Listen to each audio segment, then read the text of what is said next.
So when I hear that song, you know it's my favorite song, Shaka Khan, Tell Me Something Good. And I promise you, we got something really good today. My guest is David Roth. David, this is his first podcast, but he plays such a tremendous role in helping me brand me. So he is here to share who he is, what he does. He's going to show us the world of photography. David Roth, welcome to Tell Me Something Good. Good morning, Steve. Thank you so much for having me, man. It is my first time, and I can't believe it. I've been so excited about this for like 2 or 3 weeks now. So thank you for the invitation. Good to be here, and hello to the Noodleberg audience. Very, very cool. So for the sake of my audience who does not know you, give me some backdrop, sort of where you went to school. I know you're not a Gator, but that's okay. But give me where you went to school, how you got into what you're doing, and then how we met. Awesome. Thank you, Steve. So I'm a South Floridian. I'm born in Fort Lauderdale. I've been down here my whole life. And the farthest I got away was to UCF. So yeah, I'm not a Gator, but I am a Knight. We were Golden Knights back then. They're just Knights now. And then I came back down to South Florida and just started, working for Lifestyle Magazine. My background is really a lot of advertising, marketing. My degree was in communications, kind of like this mix of people stuff that I wasn't quite sure where it was all going. And a camera landed in my hand. And, well, I can go way back. And I always like to tell this little story, but like I was in Maine on a whale watching trip, and I took a photo with a disposable camera that won like the Broward County first grade award or something. Cool. So like I don't ever like say that too much, but like it happened. So maybe this all was like gonna happen one way or the other. I don't know. So currently the way the universe works, man. I love that. And my mom is always the first one to remind me of that, for sure. Hey, forgive me. I should have said something good. The best thing in my life is my little girl just turned 4 on Monday.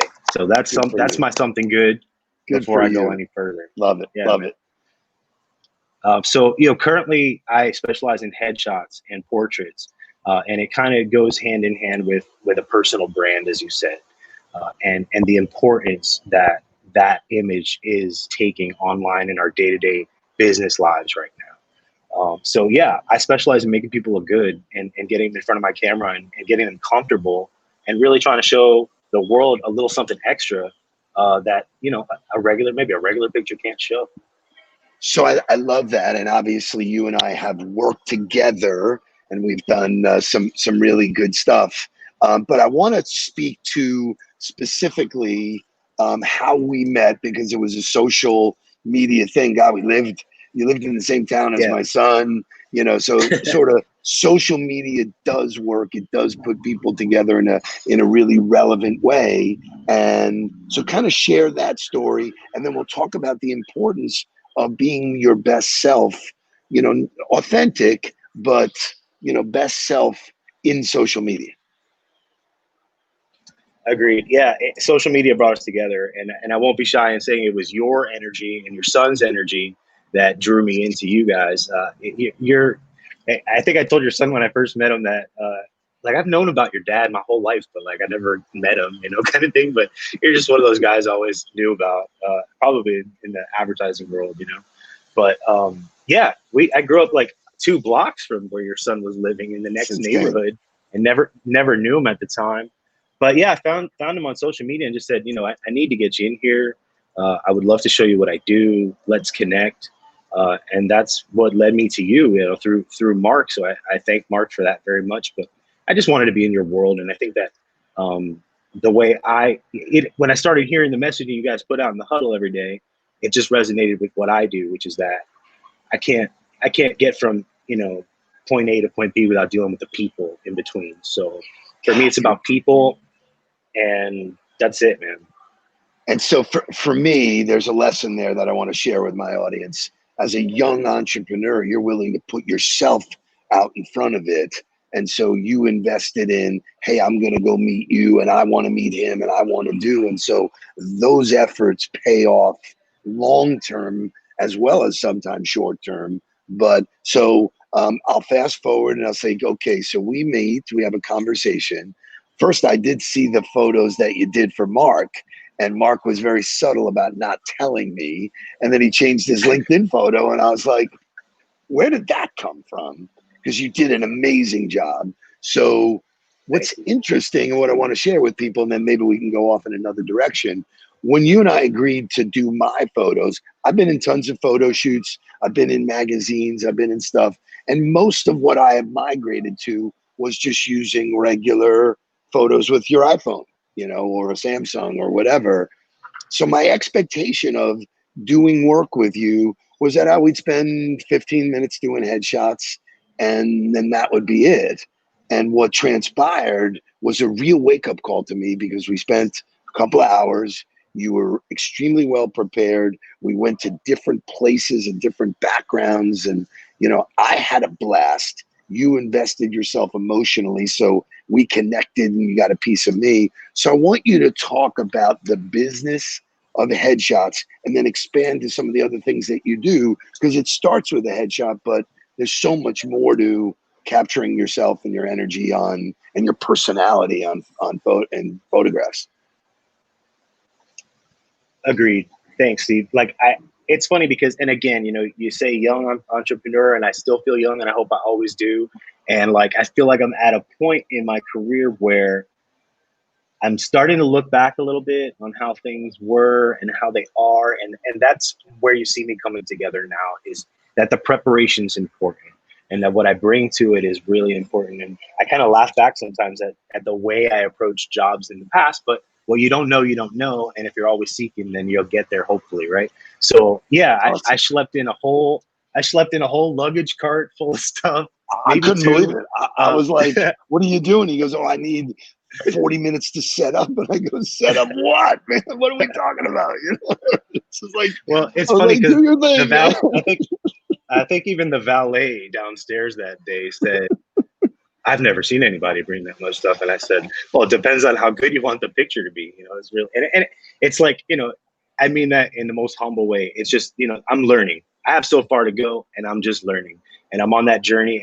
And I did that. That's what I do. When I have people in front of me, my intention is to have no clock to punch. I realize that my clients do have a clock to punch sometimes. So I'm also trying to be aware of that. But I want to give of myself, because when I put it into it, it comes out of it. And then I'm giving, it's an experience that, you walked away with a photo, a digital file that you'll have forever, but it's an experience that is so much more important to me, because I don't want to call them minions, but they become part of the tribe. I'm glad you said that, because number one, I had fun.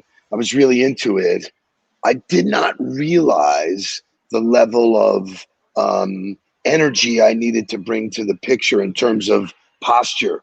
You said, hold your head a certain way, neck out. You were teaching me things that no one had ever pointed out to me, and the quality of what the outcome was. So, it's interesting because as a career sales guy, leader, trainer, now coach, whatever, I'm always about behavior dictates outcomes. So the behavior that you created during the time we spent together created an unbelievable outcome. And we have recently gotten tons of comments about our social media, which I do religiously, saying, wow, man, you really upped your game. And all I did was change the photo, and because the photos are crystal clear. And, a friend of mine who actually makes my blazers, he said, listen, man, I see what you're doing, man. He goes, I have an ad coming up in Lifestyle Magazine. And he said, hey, would you mind being my model? So we put together some of the photos you took, and we used it in his ad, and he's exploding. People go, wow, man, that awesome. Shit looks good, man. Those blazers look good. When Mark's got the blazers too. That's all I wanted to say. So I passed down a lot of who I am to my son. He's taken all of that and run with it. So I'm certainly proud of him. What I want to do for the audience, because I'm always about adding value, is sort of maybe give them some do's and don'ts and things to look out for. I believe that when you want something done right, you go to a professional. There are people that compare my services to other people, and I go, well, ask them if they've ever had their own company, had their own salespeople. And so, it's never apples to apples or oranges to oranges. Give people do's, don'ts, and why would they hire somebody like you to take care of their portfolio?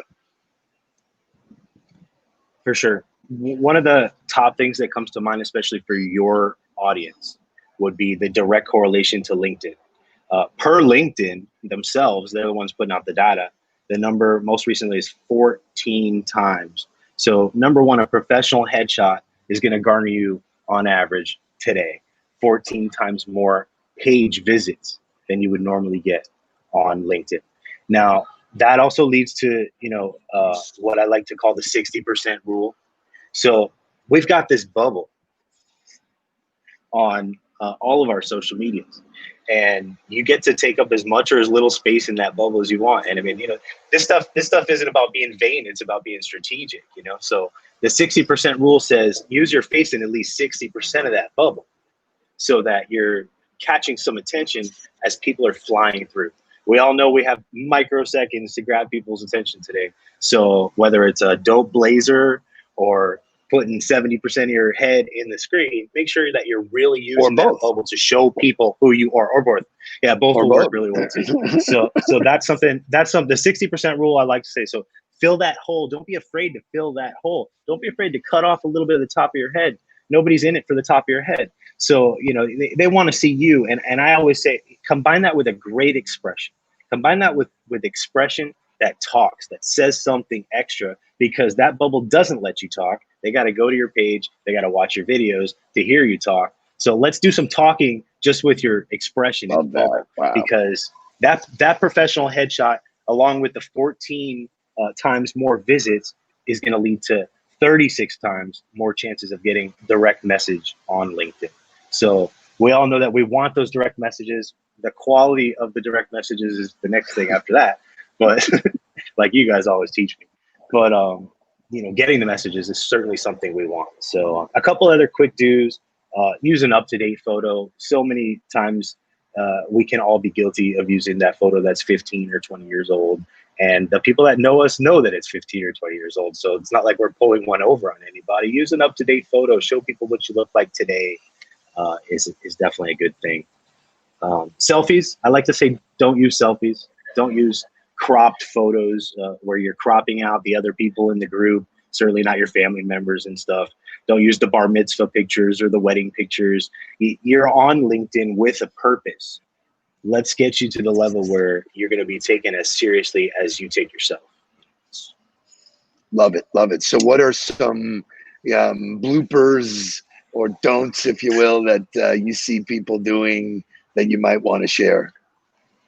Yeah. And I think a lot of this, as you cross platforms in the social media space, become appropriate and become inappropriate depending on, we all know that Instagram is highly visual, and, do we need to be as professional there? Maybe not. There's not as much business work being done there. Facebook, maybe somewhere in between. But yeah, I would say a couple of things you want to stay away from on LinkedIn, specifically distracting backgrounds.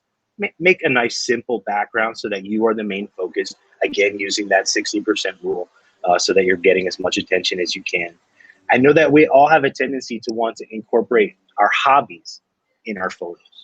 And depending on the usage, that could be great.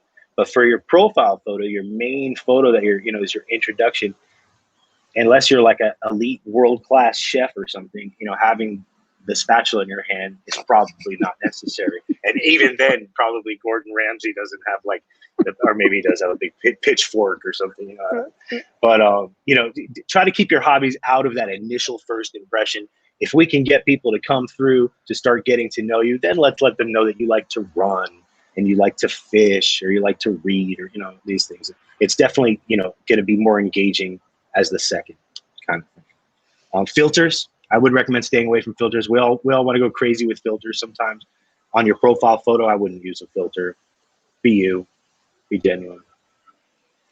So perfect segue to pictures beyond your headshot. So while you focus on headshots, you did a whole series of photos for me that, as you said, I now have a digital file that I can pull from. And we highly recommend people have a portfolio of photos to tell their story or document themselves. They don't all have to be professional, and some genuine and stuff like that, but the mix is really important. So could you share with people how they work with you? So you get somebody, and I'm sure you're doing, individuals, you're doing groups and stuff like that, but what's the process to work with you and then work beyond to do a photo shoot, if you will? Yeah, thank you. And that's a great segue, because it's like, it's been coming for a long time now, but 2020 sure as heck, made it come all the way. That personal brand is very important. And what you're doing in your day-to-day life is interesting to your audience, and it's going to help you convert down the line, whether it's in a sales process or just a relational aspect. But yeah, getting out on the street and getting out, I specifically attack the headshot first because I think it's a very intimate, close setting. Like you said, you have this experience, you get to know somebody there. But once you get them outside of the studio, out on the street, out in the world, you can have a lot of fun. So, depending on what you do, you're going to want to go into different settings. If you're a banker, maybe you have something, you can set up a beautiful shoot right inside your world. Having that kind of database is so useful, obviously on all your social medias and everything. But when you have an opportunity to do some public outreach and you get asked for, some kind of photo or material, it's great to have at least a small selection.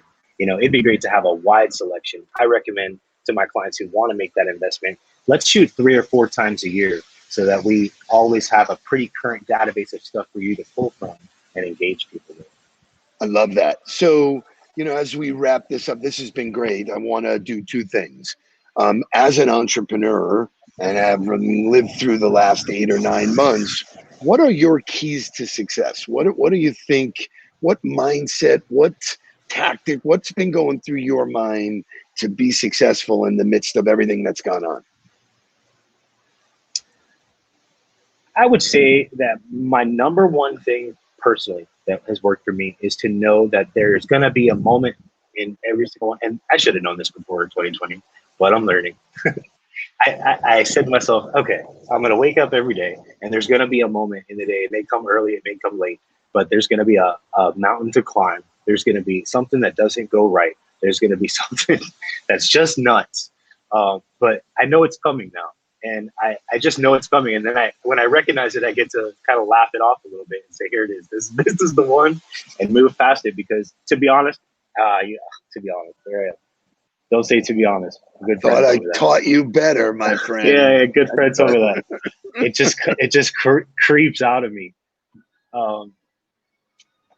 I am focusing on optimism. It's optimism, and I will say that from very early on, when I saw you guys in the huddle, that it was clear that you guys were on the optimism wave, and that's where I'm at. There's no other sense being any other way. I treat all the people I come across, and I really always say I'm a people person. I grew up behind the counter of a small business with my parents, and was always interacting with people from a very early age, and so I just have fun with people.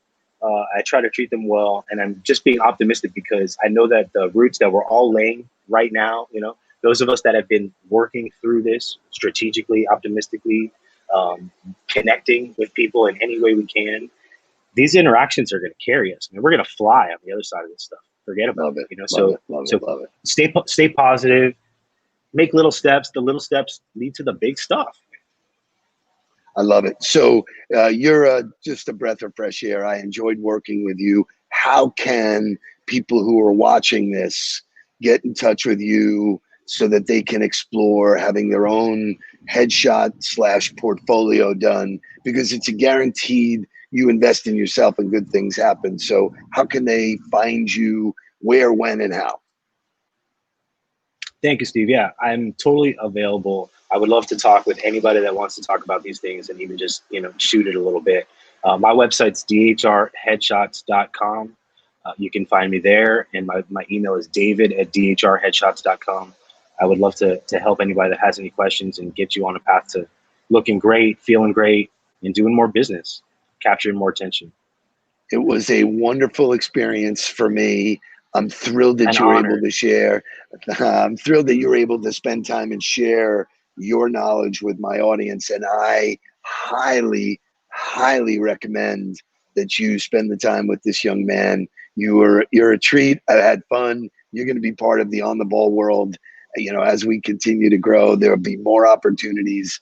And so I'm thrilled you're in my life. And that is something good. You be good, my Thank you so friend. much, Steve. Okay. Back at you, man. Have a great day. Bye-bye.